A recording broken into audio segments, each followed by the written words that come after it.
नमस्कार, धर्म ज्ञान के दर्शकों का स्वागत है। मैं हूं आपके साथ कविता राणा। टीवी डिबेट में नुपुर शर्मा ने पैगंबर मोहम्मद पर टिप्पणी क्या की, उस टिप्पणी की आग अब तक कट्टरपंथियों के सीने में धधक रही है। 2 हफ्तों से भी ऊपर का वक्त हो चुका है, लेकिन अभी तक पैगंबर विवाद को लेकर सड़क से लेकर सियासत तक बवाल मचा हुआ है। बीजेपी पार्टी की तरफ से नुपुर शर्मा को देखिए 6 सालों के लिए सस्पेंड किया जा चुका है। सोशल मीडिया में उनका माफीनामा भी मौजूद है। फिर भी नुपुर शर्मा की गिरफ्तारी की मांग पुरजोर तरीके से उठाई जा रही है। जुमे के दिन सड़कों पर उपद्रवियों ने जिस तरह का उत्पात मचाया, पत्थरबाजी से लेकर सरकारी संपत्ति को आग लगाई गई और उसके बाद योगी का डंडा तो देखिए चलना ही था। एक्शन में आई योगी सरकार में आरोपियों की धरपकड़ हो रही है, बुलडोजर चलना शुरू हो चुका है। योगी ने भी 2 टूक में साफ कह दिया है कि गुनहगारों को बख्शा नहीं जाएगा। और इन सब के बीच रायबरेली के इस्लामिया ग्राउंड से एक आवाज ऐसी आई जिसने इस पूरे विवाद में आग में घी डालने का काम कर दिया। हम बात कर रहे हैं इत्तेहाद मिल्लत काउंसिल के प्रमुख तौकीर रजा की, जिन्हें विश्व अमन के नाम पर जलसा करने की इजाजत क्या मिली। सरकार के खिलाफ, हिंदुओं के खिलाफ और देश के प्रधानमंत्री यानी कि नरेंद्र मोदी के खिलाफ तौकीर रजा ने जहर उगलना शुरू कर दिया। सरकार से परमिशन देखिए 1500 लोगों की ली गई थी, लेकिन करीब 1 लाख से भी ज्यादा लोग इस जलसे में शामिल हुए और लोगों की इसी भीड़ को देख तौकीर रजा अपनी जुबान पर लगाम नहीं लगा पाए। देश के प्रधानमंत्री नरेंद्र मोदी को जहां कलमा पढ़ने का फतवा दे दिया, तो वहीं सनातनियों को जंगली बताने से भी नहीं चुकी और अपने इसी अधूरे ज्ञान के बल पर तौकीर रजा भाषा की तमाम मर्यादा को पार भी कर गए। अधूरे ज्ञान के आधार पर लोगों की भारी भीड़ में उन्होंने हिंदुओं को जंगली बताया। बोले कि तुम पहले जंगलों में रहा करते थे, ये बताओ कि उस दौर में वापस जाना चाहोगे। और इतना ही नहीं, यूएन में भारत की शिकायत करने की भी बात कही। देश की हुकूमत को धमकाते हुए ये कहा कि हम यूएन में जाकर ज्ञापन देंगे और तुमसे कोई बातचीत नहीं होगी, अब तुम्हारे साथ कोई मामला नहीं रखा जाएगा और अगर शिकायत की जाएगी तो सिर्फ और सिर्फ इंशाअल्लाह यूएन में शिकायत की जाएगी। तो तौकीर रजा ने देखिए सरकार को धमकाने के साथ साथ पीएम मोदी को इस्लाम धर्म अपनाने का भी न्योता दे दिया। बोले कि इस्लाम में कोई ऊंच नीच, कोई छोटा बड़ा नहीं है, इस्लाम ही दुनिया में अमन कायम कर सकता है और आओ नरेंद्र मोदी कलमा पढ़ो, हम भी आपको सिर पर बैठा लेंगे। तो पीएम मोदी के खिलाफ तीखे बाण छोड़ने वाले तौकीर रजा मुख्यमंत्री योगी आदित्यनाथ को भी धमकाते हुए दिखे। सूबे के मुख्यमंत्री को डरपोक बताते हुए कहने लगे कि ये जुम्मे से डर गए हैं, इन्हें ये बताना जरूरी है कि गुलाते मुस्तफ़ा के लिए कोई जुम्मा नहीं, कोई ईदगाह नहीं।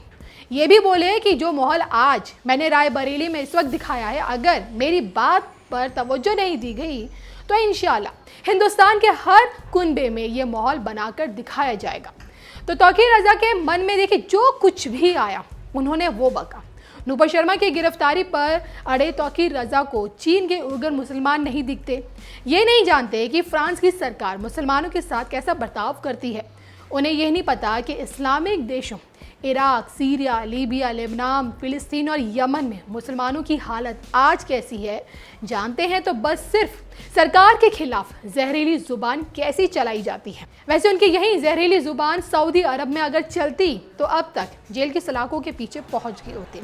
सिर्फ हिंदुस्तान में ही रहकर तौकीर रजा जैसे लोग सरकार के खिलाफ बोल सकते हैं, क्योंकि इस देश का संविधान हर किसी को अपनी बात कहने रखने का अधिकार देता है।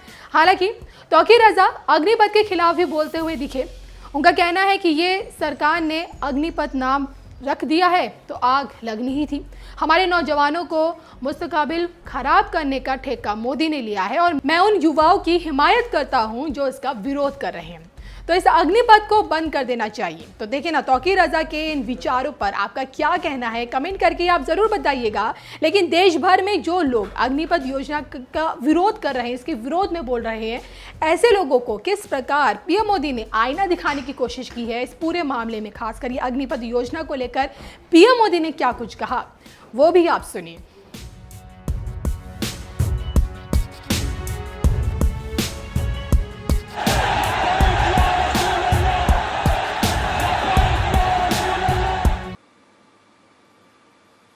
क्या हुआ आपको मालूम है, मैं कहना नहीं चाहता हूं। हमारी सरकार ने केजी मार्ग और अफ्रीका एवेन्यू में इको फ्रेंडली इमारतें बनाई और ये जो झुग्गी झोपड़ी जैसी अवस्था में डिफेंस का काम 80 साल तक चला। अब वहां से उसको उठा करके एक अच्छे एनवायरनमेंट में फौज के लिए व्यवस्था खड़ी की हमने। ये दशकों पुराने ऑफिस करने की वजह से एक तो उनको ऐसा एनवायरनमेंट मिला है, फौज के लोगों को काम करने की जो सुविधा मिली है, आधुनिक टेक्नोलॉजी का उपयोग करने के लिए जिस प्रकार के इंफ्रास्ट्रक्चर की आवश्यकता होती है, उन सारी बातों को ध्यान में रखते हुए उसको बनाया है और पूरा कंस्ट्रक्शन इको फ्रेंडली किया गया है। और इधर क्या परिणाम हुआ, ये सारी ऑफिस में वहां उनकी अगर वर्किंग एनवायरनमेंट अच्छा होता है तो आउटकम भी बहुत रहता है।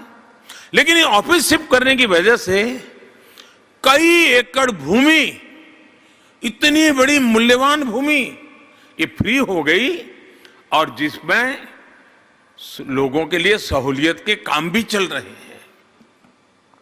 मुझे खुशी है कि सेंट्रल विस्टा और देश की नई पार्लियामेंट का बिल्डिंग भी आज तेज गति से चल रहा है। आने वाले दिनों में भारत की राजधानी की चर्चा होगी। हर हिंदुस्तानी इस बात को गर्व के साथ कहेगा, ये मेरा पक्का विश्वास है।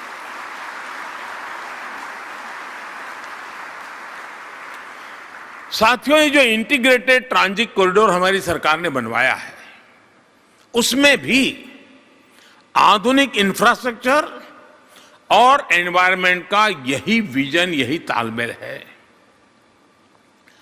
प्रगति मैदान के आसपास का ये पूरा क्षेत्र दिल्ली के सबसे व्यस्त क्षेत्रों में से एक है। सालों साल यहां लोगों को ट्रैफिक की गंभीर समस्या से जूझना पड़ा है। आईटीओ चौराहे पर कितनी अधिक दिक्कत आती रही है, ये हम सभी बहुत अच्छी तरह जानते हैं। और मेरे जब कार्यक्रम बनते हैं तो मैं 50 बार सोचता हूं, मेरे एसपीजी वगैरह को कहता हूं कि भाई या तो सुबह 5 बजे मुझे निकाल दो, लोगों को परेशानी ना हो, या रात को देर से निकालो वहां से, दिन में मेहरबानी करके उस रास्ते से मत ले जाइए, लोग परेशान होते हैं।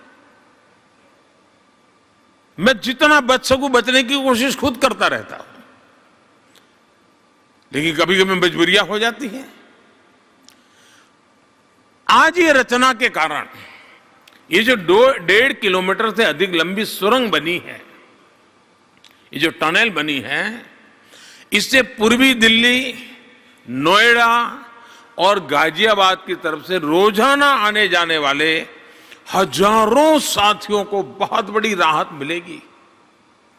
इस इंटीग्रेटेड ट्रांजिट कॉरिडोर से दिल्ली के लोगों का समय बचेगा, गाड़ियों का ईंधन बचेगा।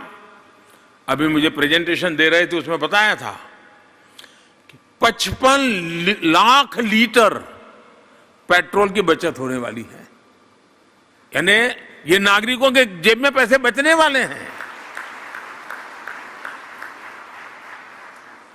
अगर मैं किसी को 100 रुपये देने की घोषणा करूं तो मेरे देश में हेडलाइन बन जाती है, लेकिन मैं अगर ऐसी व्यवस्था करूं जिसके कारण उसके 200 रुपये बचते हैं, वो खबर नहीं बनती है, उसका महात्मा ही नहीं है, क्योंकि उसमें पॉलिटिकल माइलेज नहीं है। लेकिन देश का भला करना है तो हमने स्थायी व्यवस्थाओं को विकसित करते हुए जन सामान्य की सुविधा और उसका बोझ कम करने की दिशा में हम काम कर रहे हैं। अब ट्रैफिक जाम बचेगा, दिल्ली का पर्यावरण भी बचेगा। हम आराम से कह देते हैं टाइम इज मनी, बड़ी सरलता से कहते हैं। अब ये टनल बनने से कारण टाइम बचेगा तो कितना मनी बचेगा ये भी तो सोचना चाहिए।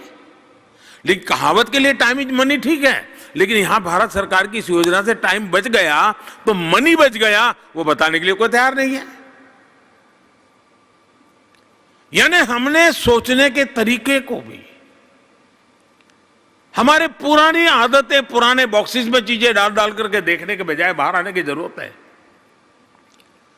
एक अनुमान है कि जितना इस कॉरिडोर की वजह से प्रदूषण कम होगा, वैसा करने के लिए, जैसा हमारे पीयूष भाई ने बताया, 5 लाख पेड़ से जो मदद मिलती है वो मदद इस टनल के कारण मिल जाने वाली है।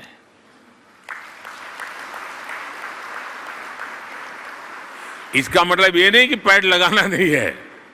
और मुझे खुशी हुई कि इस प्रोजेक्ट के साथ पेड़ लगाने का कार्यक्रम भी हुआ यमुना के तट पर, और वो भी काम पूरा किया ना, डबल बेनिफिट ले लिया है।